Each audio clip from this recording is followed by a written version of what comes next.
সুন্দর একটা জায়গায় এসেছি আমাদের দুর্গাপুর ব্যারেজে। এখন সকাল 12টা বাজে।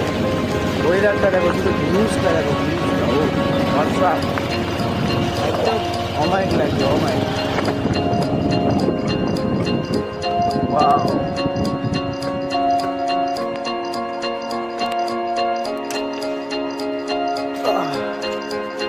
আজকে গাড়ি করে ঢুকে যায় না যেন, দেখিস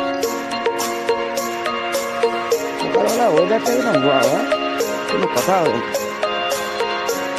আলাদা আছে। তখন চিন্তা ভাবনা আমাদের এরকম ছিল, এখানে স্নান টান করতে আসতাম, বন্ধু বান্ধব মিলে মাছ ধরতাম, ঠিক আছে। এই জায়গাটা প্রচুর এনজয় করেছি, কিন্তু সেই দিনটা চলে গেছে। এখন কাজে বাজে ঢুকে গেছি, প্রচুর চাপ, ঠিক আছে। তাই এখন আনতে করতে পারি না।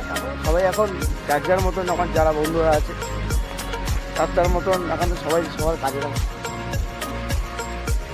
ওর জন্য বিশেষ করে আসতে পারি না।